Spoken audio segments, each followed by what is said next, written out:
vivencias y de lo que ha sido la literatura y la poesía de un poeta universal, tal vez, sin ser atrevido, uno de los mejores poetas latinoamericanos del siglo XX, sino el que más, y argentino seguramente el mejor. Y por tanto creemos que era justo, digamos, que hoy reflexionáramos al entorno de una figura tan especial como la de Juan. Me van a permitir que hoy comparta con ustedes, ya que estamos aquí en Familia Hellman, todos los que estamos aquí de alguna manera estamos interesados en él, algunos tuvimos el privilegio de conocerle y de conocerle profundamente, que comparta con ustedes alguna de las impresiones que yo tengo acerca de Juan y la relación que nosotros mantuvimos en los últimos años de su vida, en los últimos 8 años, que fue realmente muy intensa. Miren, yo pienso que Juan era una persona muy comprometida, luchadora, tenaz, difícil, con una personalidad muy compleja y con un compromiso especial producido por los achaques de la vida. Juan fue muy castigado a lo largo de su vida por tantas cosas, muchas de las cuales ustedes conocen. En fin, la pérdida de su hijo, de la mujer de su hijo, el secuestro de su nieta, la condena a muerte por parte de la dictadura militar, la condena a muerte por parte de sus excompañeros montoneros. Por tanto, todo eso son muescas que uno en la vida le van marcando y le van, entiendo, derivando su propia personalidad, y que a lo largo de una larga vida como la suya, 84 años cuando murió, entiendo que estas cosas, digamos, afectan y de muchísima manera. Yo creo que él llegó a un punto en el cual se protegía de todo y de todos con un cierto muro que después, si conseguías saltar ese muro, descubrías otro tipo de persona mucho más humanizada, mucho más próxima y con unos encantos, digamos, muy especiales. A mí me avisaban cuando estaba a punto de conocerle, me avisaban amigos suyos de que tuviera mucho cuidado con él, porque era una persona muy dura, muy difícil. Y en mi caso debo decir que, aunque yo fui extremadamente prudente al principio, me costó muy poco entrar en su mundo. Nosotros teníamos un proyecto muy interesante para él y para Rodolfo Mederos, que era el de poder traer al Auditorio de Barcelona. Este era un viejo anhelo de ellos dos, tocar juntos, él recitar su poesía de amor y Mederos hacer la composición musical a esa poesía. Bueno, al enterarme yo de ese proceso, les propuse a los dos que fuera Casa América Cataluña la que hiciera la producción de ese concierto. Costó más de 4 años, porque no era nada fácil. Juan viviendo en México, además después tuvo el premio Cervantes, con lo cual dedicó gran parte de su tiempo a viajar por un par de continentes enteros. Rodolfo Mederos, sus giras musicales, un compositor extraordinario, llamado, convocado por múltiples países a intervenir. Era difícil, pero al final lo conseguimos. En 2010, en septiembre, aquel 28 de septiembre, conseguimos que estuvieran todos aquí y en el Auditorio de Barcelona tuviéramos ese recital de poesía que podrán ver al lado del altar, que lo hemos puesto como un recuerdo, digamos, de aquella velada y de juntar a la poesía de amor de Juan con la música de amor de Mederos, para entendernos, ¿no? Bueno, aquel momento fue un momento muy importante para esta casa y muy importante para ellos, y de ahí nos fuimos a la feria de Frankfurt, y es donde se produjo la gran casualidad de esa relación intensa que vivimos hasta el último día de su muerte, de su partida, mejor dicho, en enero de este año.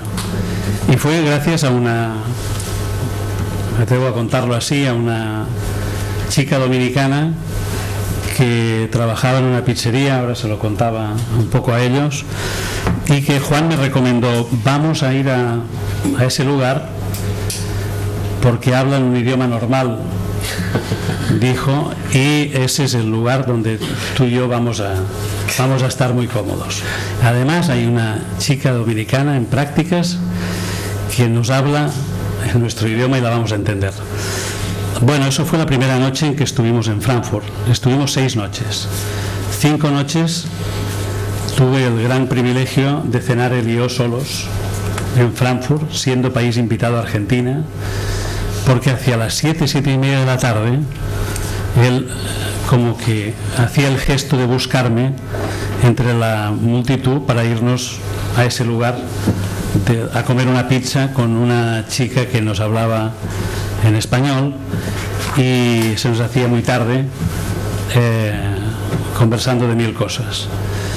Como ustedes comprenderán, para mí era una cosa increíble poder compartir con Juan 5 veladas seguidas, solo rota una noche porque Barenboim hacía un concierto y no podíamos faltar a ese concierto, si no Juan se lo hubiera seguramente saltado también, ¿no? Tal vez ya era una persona en ese momento ya mayor, con pocas ganas de gentío, de demasiada gente. Además, fíjense que era el año en que él estaba nominado para el Nobel, y estábamos en Frankfurt cuando se supo el nombre del ganador del Nobel. Precisamente estábamos delante del stand de la agencia Balcells cuando se dijo el nombre. El nombre no era otro que Mario Vargas Llosa, no muy amigo de Juan, precisamente. Y mientras en la agencia Balcells saltaban de alegría porque eso significaba la continuidad de la agencia,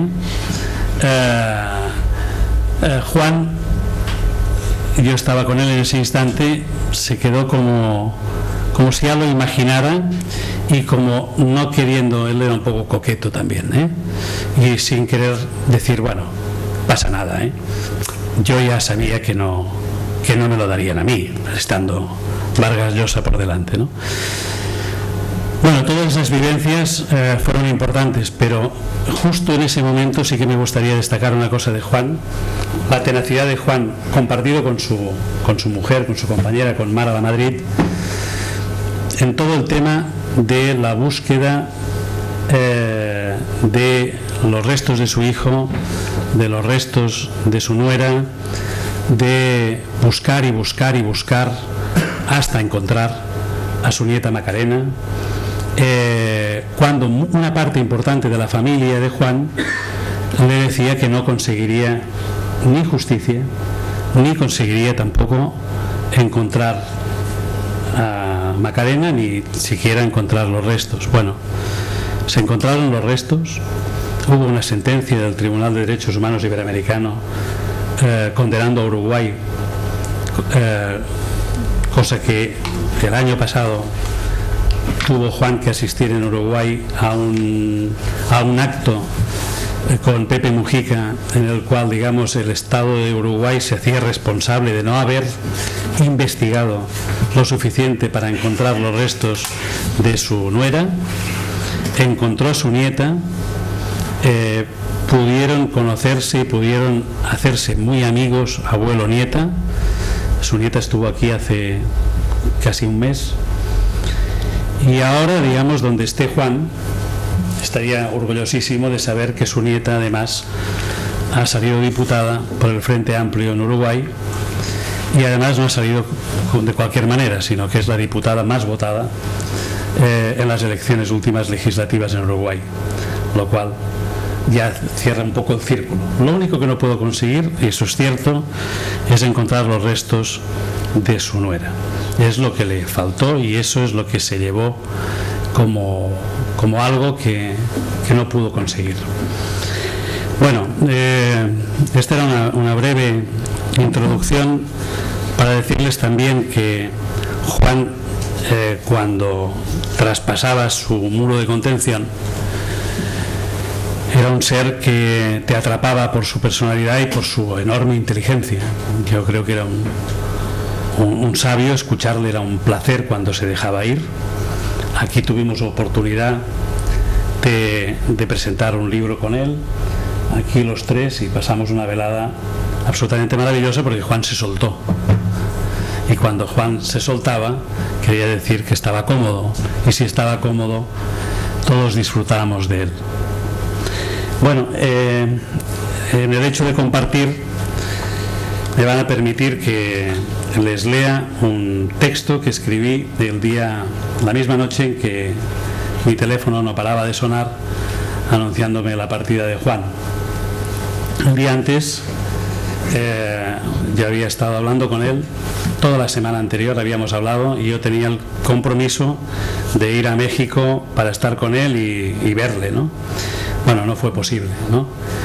Se fue antes, y esa misma noche me puse a escribir una cosa muy breve que ahora sí que me gustaría, antes de dar paso a ellos, compartir con todos ustedes.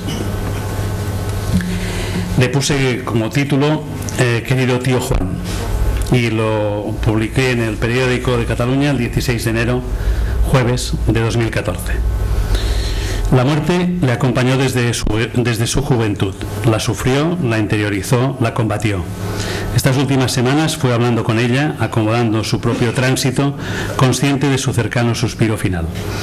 También en ese último instante tuvo la asombrosa lucidez de encarar la muerte de frente, nunca como una derrota, con esa asombrosa serenidad de espíritu de quien tiene la capacidad vital de asumir la llegada a un destino ineludible. La tristeza de quienes tuvimos el privilegio de compartir intimidades es infinita ante la ausencia del amigo amado. Juan Gelman ha sido el poeta más grande entre los grandes que ha dado Argentina. El idioma de Cervantes está de luto ante la partida del maestro. Se ha ido también un ser humano militante de las causas justas, mordaz, genial, combativo y muy complejo, refugiado en la ironía para protegerse de la mediocridad. La vida le fue dejando heridas que solo su inteligencia supo convertir en poemas extraordinarios. Los poemas en prosa incluidos en su última obra, hoy pendiente de edición en España, son la síntesis de las severas inquietudes que incorporó como asignaturas a su durísima singladura por la vida. El diálogo permanente con su hijo Marcelo Ariel, ausente desaparecido, las angustias, su esforzada lucha por la búsqueda de una justicia que pudiera sentar jurisprudencia en otros miles de casos como el suyo, sirvieron de justificación para llegar hasta aquí. Su perseverancia en la denuncia en contra incluso del escepticismo de sus más allegados le condujo a lograr contra pronóstico una sentencia ejemplar de la Corte Interamericana de Derechos Humanos contra el Estado de Uruguay por el secuestro y la complicidad en la desaparición de su nuera y el secuestro de su nieta Macarena. Para cerrar su cruzada, solo le quedó pendiente encontrar los restos de su nuera en algún lugar de Montevideo. Persistente, Juan Gelman halló en la poesía la forma de resistir y combatir tanta maldad. Evocación. En momentos como este no se pueden evitar los recuerdos, los pasajes de vida compartidos con un ser querido. Permitan pues el atrevimiento. Una mañana, al despertar, recordé el contenido del sueño que había tenido durante aquella misma noche. Aunque no podía saber de quién se trataba, había soñado que tenía un tío en América. En una larga cena con Juan en Frankfurt, Argentina era el país invitado en la 60 Feria del Libro de 2010, le conté el sueño. Utilizó la ironía, en este caso elegante, y sonrió. En los días siguientes no dejó de bromear con mi sueño. Tiempo después, en otra cena larga en casa, conoció a nuestra hija. Desde entonces, Amanda y Juan se han ido escribiendo correos electrónicos. En el primero de ellos, el poeta terminó su ingenioso escrito con un "tu tío Juan". En la respuesta, Amanda encabezó su correo con un "querido tío Juan". Ella sí ha tenido un tío en América. Bueno, después de abrir, si me permiten, mi corazón ante ustedes, ante la figura de un amigo, me gustaría ahora ponernos más en situación literaria y escuchar en primer lugar a Edgardo Dobry, que es profesor de literatura de la Facultad de Filología de la Universidad de Barcelona, poeta y ensayista. Le escuchamos a Edgardo. Bueno, muchas gracias Antoni, y gracias a Casa América por acoger una vez más un acto relacionado con la cultura, con la literatura, con la poesía latinoamericana. Espero que hayan tenido ocasión de ver la exposición sobre Julio Cortázar, que de alguna manera también muestra cómo esta institución, casi podríamos ir centímetro a centímetro, aprovecha su espacio para ser un refugio, digamos, de la literatura, de la cultura, del cine latinoamericanos en Barcelona. Y no, como ustedes saben, no hay tantos sitios que puedan cumplir esa función hoy en día.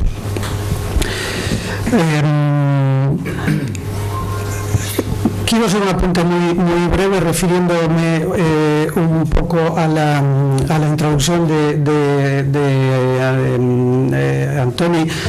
Como ustedes saben, cuando se habla de un poeta, de un escritor importante, y cuando uno lo ha tratado, pues eso es difícil, separar la persona y la obra.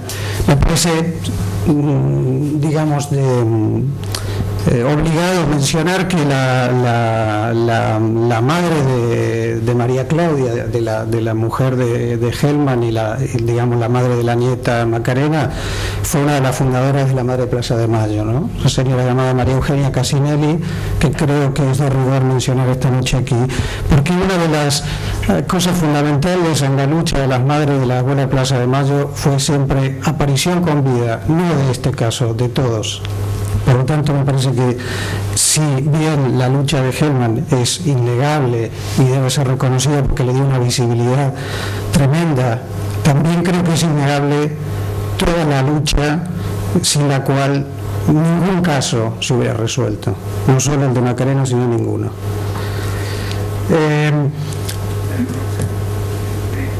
Voy a tratar de hacer una rápida ubicación de Juan Hellman en el panorama de la poesía argentina y la poesía latinoamericana, cosa que no es sencilla, pero tenemos poco tiempo, en cierto modo por fortuna, porque eso les va a evitar a ustedes que yo les dé una clase.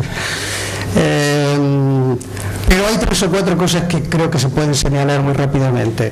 Una es que Juan Hellman nace en 1930, hijos de inmigrantes judíos de la Europa Oriental. Esto ya, digamos, marca a Hellman en lo que yo llamaría una cierta situación de poeta americano, en el sentido de nacer de padres inmigrantes que hablan en otra lengua, ¿no?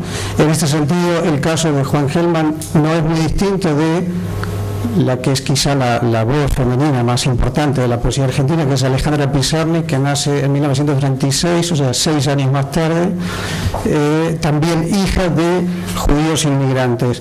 El padre de Hellman se apellidaba Mirochnik, era ucraniano, pero para escapar de la persecución de los pogrom, había comprado un pasaporte alemán con el apellido Hellman, con H.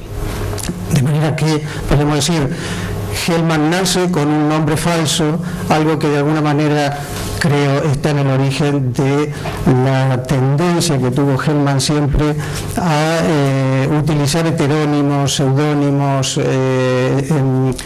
intertextualidades, firmar con otros nombres, etcétera, ¿no?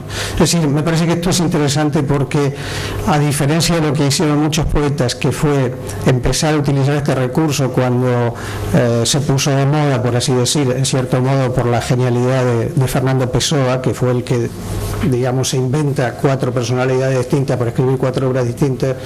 Hellman lo empieza a hacer ya desde muy joven, en la idea, podríamos decir, de que no existe verdaderamente un nombre para el poeta, ¿no? El poeta se va haciendo a través de los poemas que escribe, por así decir. El poeta es un producto del poema y no al revés, ¿no? La diferencia que hay entre Hellman y Pizarnik es que Pizarnik, digamos, hace una búsqueda, podemos decir, prácticamente opuesta, ¿no? La de Hellman. Pizarnik es una poeta que obsesivamente mira hacia adentro. Hellman es un poeta que desde un principio, y en este sentido es sorprendente la coherencia de su obra, digamos, desde su primer libro, que se llama Violín y otras cuestiones.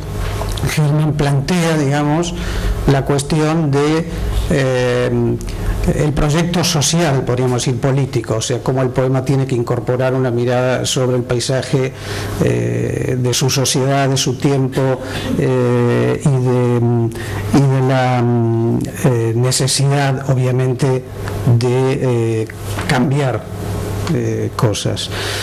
El primer libro de Hellman sale en el año 56 y sale con un prólogo de un poeta que seguramente algunos de ustedes conocen, que es Raúl González Tuñón.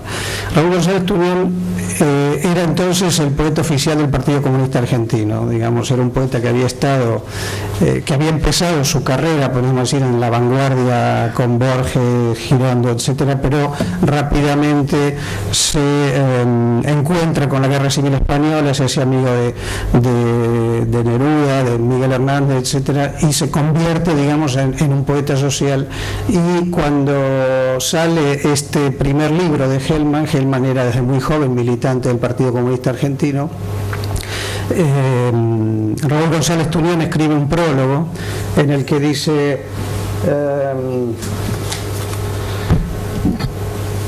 Juan Hellman no es un evadido de la realidad, ni tampoco es un editorialista en verso.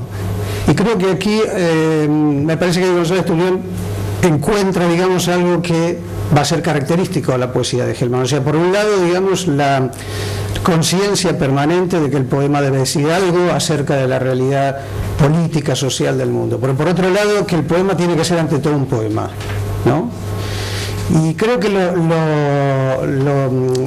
lo interesante de la obra de Hellman es que, a diferencia de otros, como ustedes saben, muchísimos poetas latinoamericanos vivieron en el exilio en los años 70, como antes muchos poetas españoles habían vivido en el exilio. Creo que Hellman es quizá el único que se da cuenta, y eso creo que es lo que certifica, digamos, su categoría de poeta, que el poeta no puede simplemente hablar del exilio, tiene que exiliar al poema y tiene que exiliar a la lengua. Y de alguna manera lo interesante de la obra de Hellman del exilio es que es una obra, digamos, que de alguna manera podríamos decir está fuera de sí. Y ahí es donde entra una cuestión que es fundamental en el Hellman exiliar, digamos, que es su relación con la poesía mística española en distintas vertientes, ¿no? Desde la mística judeo-española, digamos, más bien medieval, hasta poetas como San Juan de la Cruz o Santa Teresa de Ávila. Es decir, Hellman hace algo con la lengua, y eso creo que es lo interesante en él. Es decir, Hellman se encuentra con un idioma que no le alcanza para decir lo que tiene que decir, y lo fuerza creando permanentemente neologismos.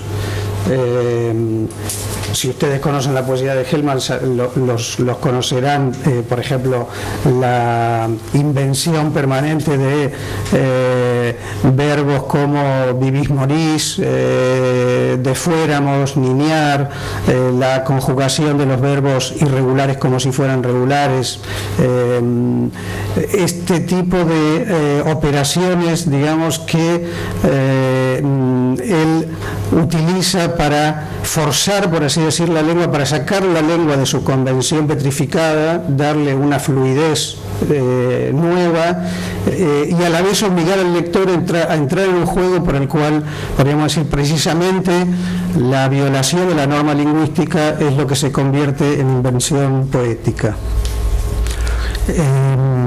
Muchos de sus libros del exilio, que para mí, desde mi punto de vista, es lo más interesante de su obra, libros como citas, comentarios, composiciones, son libros que están escritos desde esta tesitura, ¿no? O sea, dialogando con poetas del pasado a los que él actualiza, pero no a través de la cita, o sea, no como muchos poetas que intentan, por así decir, darse un barniz de cultura haciendo alusión a poemas muy famosos, sino dándole, por así decir, un nuevo sentido histórico, ¿no?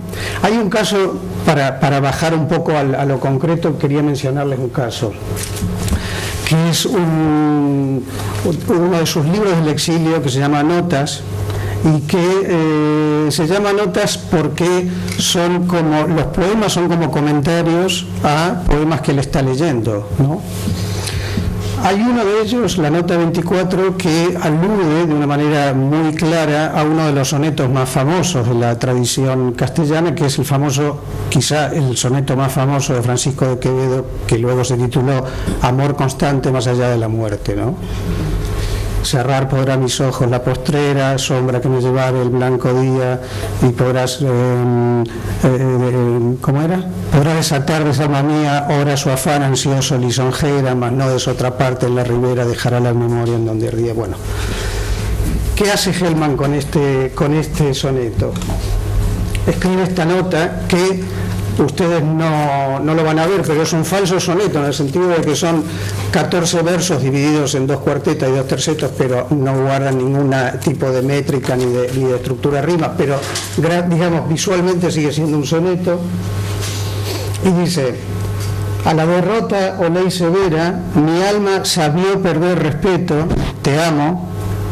Cruza mi alma el agua fría donde flotan los rostros de los compañeros, como envolvidos de tu piel la suave o lámpara subida delicada para que duerman delicadamente, subidamente en vos llama que nombra, a cada sombra por su nido dicha o soledad de fuego para amor, donde descansen bellos los mis muertos, que siempre amaron nosotros como vos, donde tu rostro avanza como vos, contra la pena de haber sido ser. O sea, fíjense cómo aquí se producen varias operaciones. La primera, por supuesto, es la irrupción de esa primera persona en un determinado verso entre barras, te amo, ¿no? Evidentemente, como decía antes, las deliberadas irregularidades sabía perder en lugar de supo, o sea, siempre los verbos irregulares conjugados como si fueran regulares. Y aquí aparece una cosa que a lo mejor ustedes captaron y que a mí me parece muy interesante, que es que este poema, que evidentemente está aludiendo ya a su hijo y a sus compañeros muertos, está aludiendo claro, en el soneto de Quevedo, cuando él dice nadar sabe mi llama el agua fría, se está refiriendo a que el paso por el leteo, que era cuando las almas perdían la memoria para encarnarse en otros cuerpos, el yo del poema la evita porque está tan enamorado, digamos, que incluso sus cenizas van a tener esa sustancia amorosa. ¿Qué hace Hellman con eso? Hellman convierte, en primer lugar, cambia el objeto amoroso, no es un objeto amoroso erótico, sino que es un objeto amoroso paternal, y a través del hijo tiene que ver con toda la Argentina. Eso está siempre presente en la poesía del exilio. O sea, en la poesía mística siempre hay algo que no se puede nombrar, que es la divinidad. En la poesía mística hellmaniana, digamos, aquello a lo que se canta, a lo que se llama, es al hijo perdido y a través de él a la patria, porque hay una cosa también que creo que es importante en la poesía del exilio de Hellman, a diferencia de otros poetas, que es que Hellman sabe que no solo que ha perdido un hijo, sino que ha perdido un país al que ya no puede volver. Incluso aunque la dictadura caiga, el país al que él volvería ya no es el país que él dejó. Por eso, de hecho, Hellman nunca volvió a vivir en Argentina, ¿no? Aquí, el agua fría del soneto de Quevedo es ya el agua del río Paraná al que la dictadura tiraba los cadáveres de los detenidos desaparecidos, y probablemente ni siquiera cadáveres, gente todavía viva que había sido narcotizada para ser arrojada al río. Con lo cual, podemos decir, esa idea que en el soneto de Quevedo era simplemente una alusión culta al mundo mítico de los griegos, aquí se convierte en algo rajantemente histórico, ¿no? Y me parece interesante porque Hellman en un momento dado se da cuenta, creo yo, por lo menos eso es lo que evidencia sus poemas, que seguramente ustedes conocerán el poema más famoso de Paul Celan, que es la Todesfuge, ¿no? La fuga de la muerte, donde Paul Celan, hablando de los hornos crematorios, dicen: cavamos una fosa en el cielo, allí no hay estrechez. Es decir, los cuerpos se han convertido en humo, y al convertirse en humo, además el horror, digamos, de que centenares, miles, millones de cuerpos humanos hayan sido quemados y convertidos en humo, se convierte un último ultraje, digamos, a la memoria del deudo, que es la imposibilidad de enterrar al muerto, ¿no? Por eso es tan importante el tema de la memoria histórica, que nosotros en este país también siempre tenemos sobre la mesa, porque si es una barbaridad, digamos, hurtarle a un niño a su padre y fusilarlo contra un paredón, es otra barbaridad impedir, digamos, que el bisnieto de ese niño pueda recuperar, aunque sea los huesos de ese señor, para tenerlos en una tumba donde pueda ir a rendirle culto. Hellman piensa eso que los nazis hicieron con el humo, los militares de mi país lo hicieron con el agua. Es decir, al tirar los cuerpos al agua nos hurtaron la posibilidad de recuperar algo de nuestros deudos y de enterrarlo. Y él lo dice explícitamente en un poema que precisamente le dedica a Paul Celan, en un poema que se llama País, de su libro Valer la Pena, que ya está escrito en la Ciudad de México, hacia mediados de los 90. Se los voy a leer porque es muy breve. Dice: el universo, claro, el infinito, además, la carne, desde luego, carne celeste o con un cielo arriba, que niebla cuando tocas el odio y llueve un agua triste, una vaca pase en el hueso que vas a recordar, y los que olvidan se tapan las vergüenzas. País desaparecido en una guerra militar, estás en lo que venga, lo que vino es cobardía y desprecio, tumbas cavadas en el agua, Paul Celan. El día me recuerda que no soy árbol y no tengo raíces de pájaro, vivo vagamente y nadie me ve entrar. Fíjense cómo él mismo dice tumbas cavadas en el agua, Paul Celan, cuando Paul Celan habló de tumbas cavadas en el aire, ¿no? Bueno, no me quiero extender más.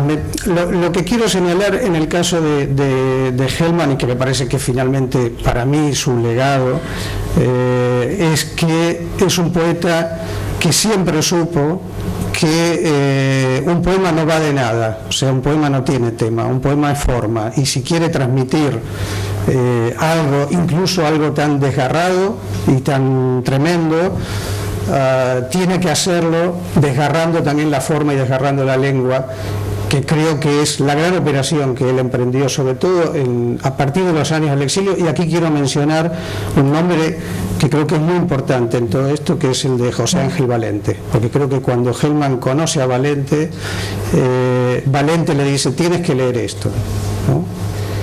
Valente se da cuenta que Hellman está buscando, digamos, algo en lo que anclar, algo nuevo. Evidentemente tengo la impresión de que Hellman, mientras vivía en la Argentina, probablemente no se había interesado demasiado por la tradición española. Cuando llega aquí empieza a leer ese material, podríamos decir, y se da cuenta que ahí hay algo que para él no es simplemente un cultivo literario, sino algo que él vuelve a ser actual, de nuevo, mediante su operación de citas, de comentarios, de notas, y me parece que ahí es donde está buena parte de su grandeza.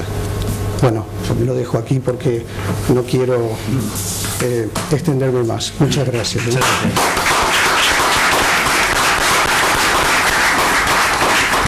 Bueno, gracias. Ahora cedo la palabra a Maestro Lechuga, escritor mexicano. Muchísimas gracias, muy buenas noches. Un placer compartir mesa con Edgardo, con Alejandro y con Tony. Gracias a Casa América Cataluña, preocupada y atenta, ¿no?, permanentemente, y esto no es ningún guayabazo, esto es una verdad como la Sagrada Familia, permanentemente atenta, permanentemente preocupada por la difusión y por el estrechamiento de vínculos entre allá y acá. Y este es uno de los casos, uno de los casos a tres bandas, ¿no? Argentina con Hellman, el altar de muertos con la tradición prehispánica y contemporánea mexicana, y Cataluña, Barcelona, ¿no?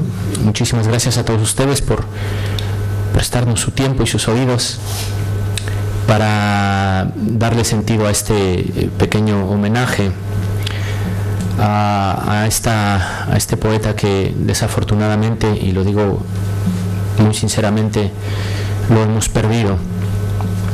Cuando se puso en contacto conmigo Cristina, de aquí de Casa América, me envió un correíto diciendo, convidándome a esta participación y invitándome a reflexionar sobre el legado que había dejado Hellman a mi generación.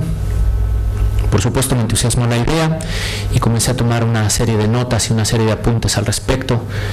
Y hace unos días, hace 3 o 4 días que estaba leyendo esas notas y estaba tratando de darles coherencia, me di cuenta de que no estaba acertando, ¿no? De que el sitio a donde quería llegar no era el sitio al que estaba llegando por medio del texto que estaba escribiendo, que algún error estaba cometiendo. Y afortunadamente caí en cuenta de cuál era el error. No me había puesto a pensar sinceramente y no me había puesto a leer profundamente la poesía de Hellman y el resultado de la poesía de Hellman en mí. Entonces me di a la tarea de hacer este ejercicio. Recuperé algunos de los libros, busqué aquí en un par de bibliotecas y demás. Afortunadamente por internet me puse a leer grandes lecturas que hice durante mi formación y tal, y pude llegar, y después de este ejercicio pude llegar a temas más sensibles, ¿no? y a cosas más claras. El exilio, la soledad, la distancia, el no lugar, Nepantla, ¿no? Esta parte del medio que Hellman construyó a través de su viaje y que Hellman forjó a través de sus letras, ¿no? Y la lucha propia, la lucha que señala o que abre o que da voz a muchas otras luchas que tienen que ver con la dictadura argentina, la lucha la letra al servicio del pueblo, ¿no? Decía Edgardo, la letra en coherencia con la voluntad, ¿no? de la rebeldía o de la subversión, hoy tan necesaria en México, ¿no? con esta atrocidad de los 43 estudiantes desaparecidos en Ayotzinapa. Entonces, a partir de esto, escribí un texto breve. Yo sé que cuando un presentador dice escribí un texto breve, todos temblamos, ¿no? Y vemos el montoncito de hojas a ver si en realidad es breve. Se los prometo que es breve, son cuatro folios pequeñitos. ¿Qué legó Juan Hellman a la generación de escritores a la que pertenezco? Juan Hellman nació en Argentina, vivió en Roma, Madrid, Managua, París, Nueva York y murió en México, pero su vida transcurrió en el medio. En el medio de todo esto, en el viaje, en el exilio. Vivir en medio para él significó mucho, o quizá significó todo. Padre de desaparecidos, como sabemos, exiliado por causas políticas, guerrilleras y sociales, fundó un refugio en el exilio y la soledad, y desde ahí, desde ese refugio, comprendió el dolor de la distancia. Ese es quizá el legado más puro y más hondo que nos dejó el poeta. Un refugio en el exilio y la soledad desde donde nosotros, los escritores mexicanos de mi generación, podemos acercarnos al dolor de la distancia. Porque la distancia duele, aun si es una distancia pretendida, aun cuando con esta distancia se busca la salud o la paz o la perspectiva al menos. Ya que la distancia siempre está en medio, como el hueso de los duraznos, como el dedo corazón, como el viaje, el tránsito, el desplazamiento de un lugar a otro, aunque ese otro lugar sea un no lugar, porque a Hellman no le gustaban los lugares definitivos. Casi al contrario, le seducía la indefinición, lo innacible del pasado.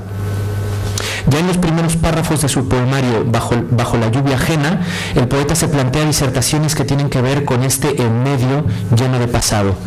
Cito: es difícil reconstruir lo que pasó. La verdad de la memoria lucha contra la memoria de la verdad. Han pasado años, los muertos y los odios se amontonan. El exilio es una vaca que puede dar leche envenenada. Algunos parecen alimentarse así. Fin de la cita. Pero este en medio de Hellman no es el destierro, no la falta de origen, no. Este en medio de Hellman es el fundamento de su condición. Cito: mis raíces están a miles de kilómetros de mí y no nos ata un tallo, nos separan dos mares y un océano. Fin de la cita. Este en medio, como espacio que une y divide, que acerca y aleja, que vincula y separa, este en medio compuesto por un poco de esto y otro poco de aquello. Nepantla, tierra entre dos tierras, línea que une dos puntos, hueco entre la fuga y el recuerdo, entre el beso y el labio, entre volver y quedarse. Pero vayamos por partes y volvamos al poemario Bajo la lluvia ajena. Cito: la necesidad de autodestruirse y la necesidad de sobrevivir pelean como dos hermanos vueltos locos. Guardamos la ropita en el ropero, pero no hemos deshecho las valijas del alma. Pasa el tiempo y la manera de negar el destierro es negar el país donde se está, negar a su gente, su idioma, rechazarlos como testigos concretos de una mutilación. La tierra nuestra está lejana. ¿Qué saben estos gringos de sus voces, sus pájaros, sus duelos, sus tormentas? Fin de la cita. A este exilio me refiero, a esta necesidad de saber que estos otros ajenos siempre serán los otros, a entender que sus diferencias acentúan nuestro origen, a intentar vivir con el insoportable peso de ser extranjero. Toda migración lleva dentro un exilio pequeño, pero ningún exilio contiene el ánimo de la migración. Migrar es exiliarse poquito, exiliarse no es nunca migrar. La única semejanza que hay entre estos dos sucesos es el refugio que ambos, exiliado o migrante, construimos. Este sitio imaginario ideal al cual acudimos cuando la fe se adelgaza y el estómago pide lo nuestro. Es el lugar idílico por lejano, maquillado en el recuerdo, depilado, que vamos llenando de nostalgia y suspiros y conversaciones telefónicas. Es el lugar donde el horror se va paliando y los recuerdos tristes se arrinconan para dejar solo la luz y los pájaros y los duelos y las tormentas, como dice Hellman. Ese sitio que cuando volvemos no coincide con el que dejamos ni con el que hemos creado piel adentro y entonces se rompe una vez más. Así Hellman. Así fue exiliado y luego idealizó su Argentina natal y luego se rompió al volver 13 años más tarde. Tanto que se decidió por México, es decir, por ser ajeno, por ser siempre el otro, por quedarse en medio. Pero para construir este refugio hellmaniano hace falta otro pilar, lo he dicho ya, la soledad. Porque el poeta fue un hombre que se encerró labios adentro y a golpe de pensamiento y de letra fue cavando en sí mismo un hoyo de soledad extraterrestre, un hoyo para buscar dentro lo que no hallaba fuera. Y lo halló, carajo, lo halló. Y una vez hallado lo escribió con saliva y semen y sangre. Sin embargo, y pese a esta nitidez, este estado de ánimo, la soledad quiero decir, quizás sea el más flaco de los legados de Hellman a los míos, o el menos entendido por mi generación. Incluso quizá alguien podría decir que no hay tal, que la soledad en Hellman es mera teoría, que su poesía está pensada desde el todos, desde el nosotros, que su discurso estaba hecho en lo social, en la lucha, y que la lucha siempre es colectiva. Cierto, sin embargo, la mitad de su vida la vivió en el exilio, y este exilio estuvo también partido por la mitad, o sea, mitad forzado, mitad elegido. Y en el exilio no hay manera de no estar solo, porque cuando se es ajeno, todo, comida, acento, vestimenta, modos, costumbres, clima, aroma, paisaje, todo te expulsa y te recoge, te rechaza y te levanta, te echa y te recibe. Y esto, a mi juicio, es exacta y precisamente la soledad. Lo innegable es que en mi generación escasean los solos. La tendencia a construir un personaje público disfrazado de escritor hace mella en estos tiempos. Pocos están dispuestos a iniciar una formación de décadas para después de la extenuación poder acercarse a la vida a través de las letras, como Hellman, como muchos otros grandes que no nombraré aquí. La soledad se nos ha escurrido por la piel como si se escurriera por las plumas. Quiero decir que hoy por hoy, al menos en mi generación, pocos son los poetas solos o los escritores solos. Casi todos van en busca del ruido. Pero volvamos a Hellman. Lo cierto es que desde este refugio de exilio y soledad, el poeta comprendió el dolor de la distancia. Y ahí, en la distancia, quiero decir, sí se descubre mi generación. Ahí sí se refleja, se mira, se saca la lengua. Pese a que hoy el mundo es chico y ralo y bronceado, pese a que hoy estás aquí y unas horas después estás en México o en Argentina, pese a que basta sacar el móvil del bolsillo para comunicarnos a cualquier parte del mundo, la distancia hellmaniana es otra. Es una que no se mide en tiempo ni en espacio, sino en hondura, agudeza y necesidad. Una distancia que no tiene que ver con lo físico, con la masa, con la geometría. Una distancia sin distancia. Una forma de estar aquí pero estar distante. Una paradoja de ser y no ser. Una anomalía entre este lugar y este mismo no lugar. ¿Qué dejó Hellman a mi generación? Dejó el dolor de la distancia, como he dicho antes, dejó un trozo de pan duro, dejó Nepantla, ese luminoso, orondo y florido del medio que tanto inquieta, que tanto cuestiona. Dejó un no lugar donde poner la letra y la lucha. Pero también, y por último, ojalá nos haya dejado la certeza siniestra y refulgente que le dio la claridad para saber que con poemas no se salvan países, pero sí se rescatan vidas. La sentencia de que la poesía no hace revoluciones, pero sí salva al hombre, lo perpetúa como a él. Y ojalá haya dejado ese no lugar donde podamos poner las letras y levantar la voz y seguir la lucha. Ojalá haya dejado también la lección de que la poesía dice, habla, levanta el dedo y se manifiesta, opina sin temor, critica, cuestiona. Ojalá haya dejado esa tendencia, esa tenacidad en la causa, esa semántica de conciencia social.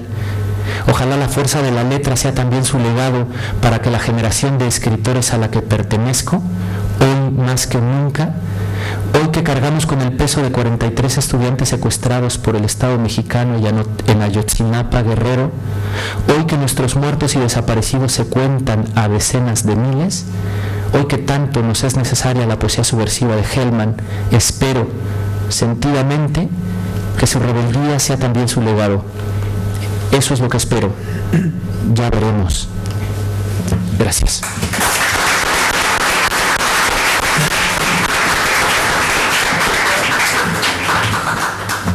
Gracias. Cedo la palabra ahora a Alejandro García Schnetzer.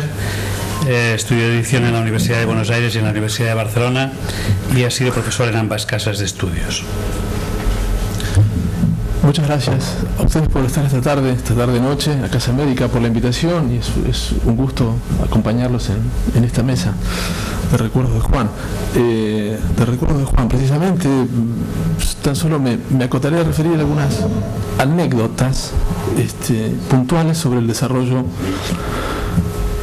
de dos libros. El primero de ellos es, como mencionó Edson, Bajo la lluvia ajena, publicado en el año 2009 en Libros del Zorro Rojo.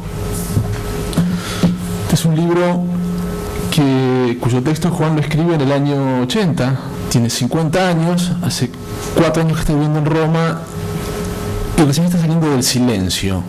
Después de la muerte del hijo, Juan transcurre más o menos 4 años hasta que vuelve a escribir poesía. El trabajo está en un lugar intermedio, son prosas poéticas que dan cuenta de la realidad que le había tocado en esos años, el exilio, los fantasmas, la muerte, la distancia, todos los fantasmas que ustedes puedan imaginar. Cuando leí ese texto, antes, si el libro se publicó en 2009, lo debía haber leído en el 2005, pensé que sería interesante hacer una versión ilustrada, ¿sí? Una edición de ese texto con ilustraciones.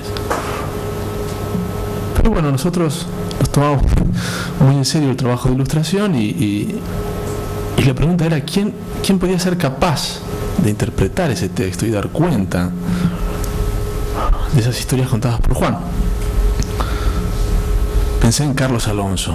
Carlos Alonso es el autor de ese mural que tiene ahí a un lado. Y ahí es como una manta corta. ¿A quién se le dice primero de hacer el libro? Es difícil hablar con Juan y decirle de hacer un libro con Alonso sin haber hablado antes con Alonso. Y decirle a Alonso de hacer un libro con Juan sin haber hablado con Juan. Bueno, nada, confianza en que los dos son dos grandes figuras de la cultura argentina, dos grandes artistas que se podían entender. O sea, primera hipótesis de algún modo. Finalmente le planteo el trabajo a Juan. Juan dice que estaría encantado de que Alonso pusiera imágenes a ese texto. Hablo con Alonso me dice que también, que estaría encantado de hacerlo. Hay muchas afinidades en común con ambos. Alonso nació en el 29, Juan en el 30. Tuvieron muchos amigos en común en Buenos Aires. Los dos sabían quién era el otro, pero nunca se habían tratado en Buenos Aires.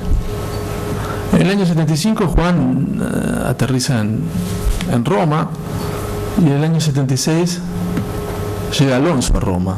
Y tienen amigos en común en Roma, pero tampoco se tratan en Roma.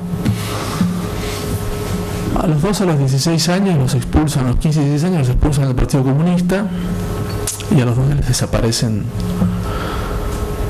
un hijo, Paloma en el caso de Alonso y Marcelo en el caso de Juan.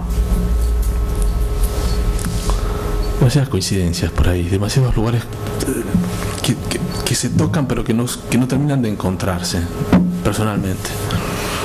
Pero volvemos al trabajo a Carlos Alonso. Carlos Alonso se toma su tiempo para hacerlo, me vuelvo a comunicar con él a los 6 meses, me dice estoy en ello, me comunico al año, me dice estoy en ello.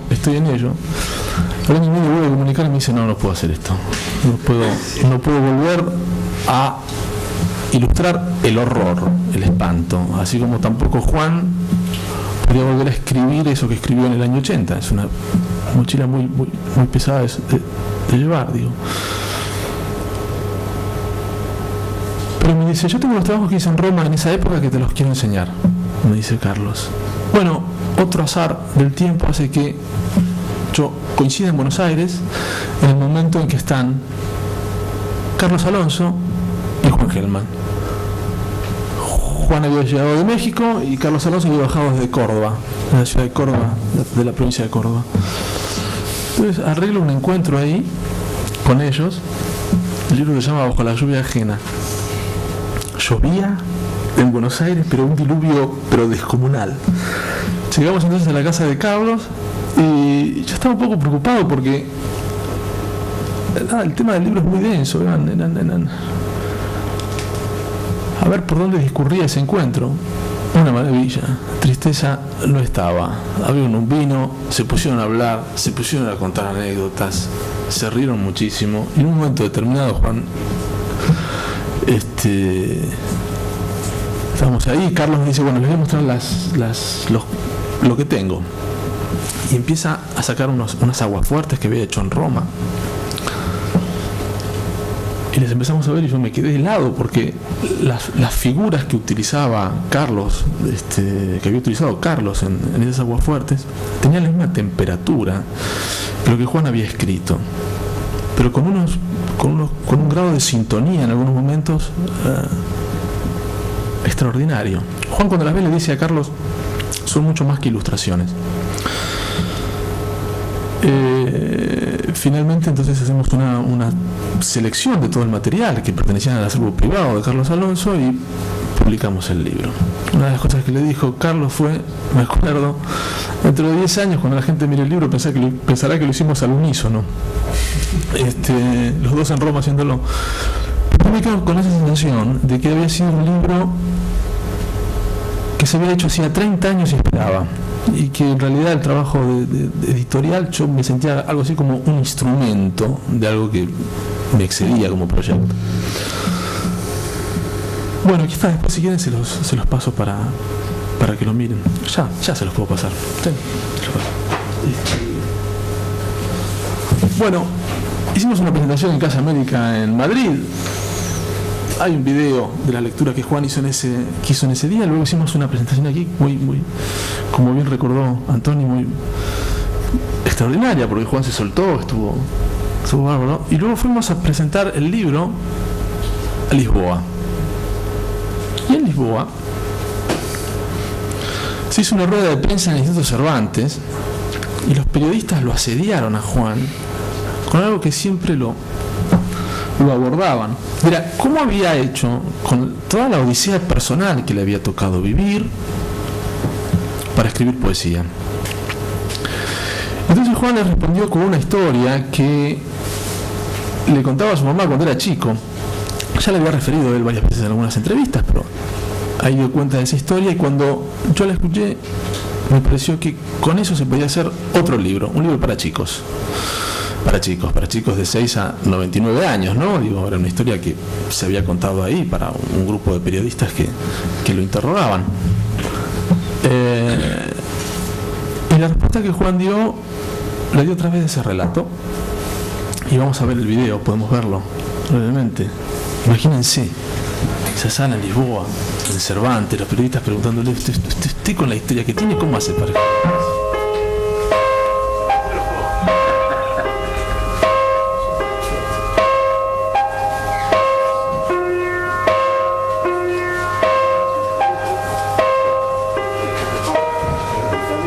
El 100 pies y la araña.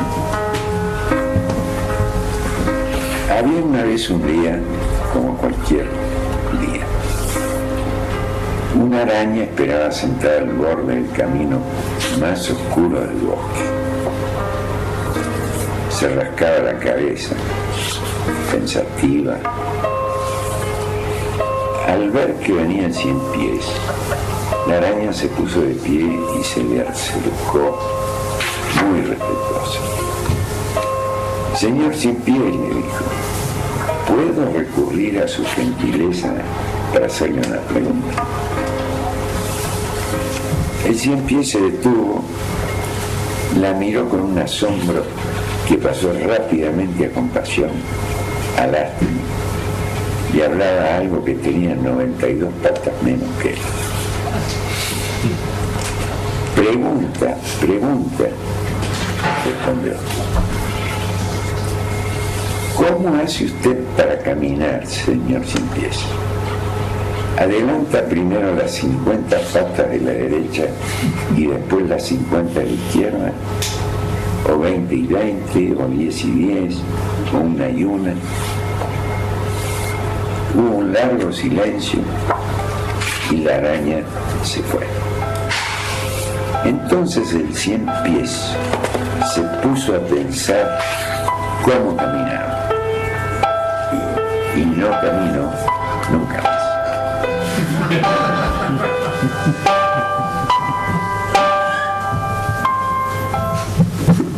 Bien,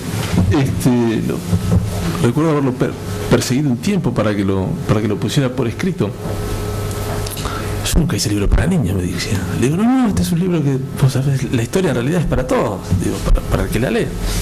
Finalmente lo hicimos y estuvo muy contento. Luego hicimos una presentación de otro libro, porque este libro se inscribió en una colección con otro título donde también estaba José Emilio Pacheco.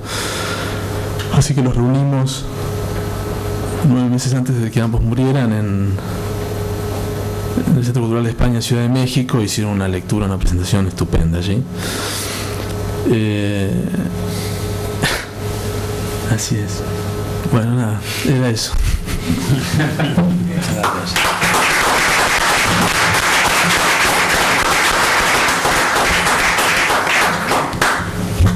Bueno, ya ven que es una tarde de sentimientos. Bueno, vamos a hacer el tránsito hasta el Tequila, que nos espera allí fuera. Y antes, para hacer este tránsito, una sorpresa que tenemos, que nos ha venido dada por Simao Hernández Carrillo, que es una calaverita y diálogo entre Juan Gelman y la muerte, que se va a escenificar antes de que pasemos a ver el altar de muertos que le hemos dedicado a Juan. Por tanto, si abrimos la cortina, ¿sí?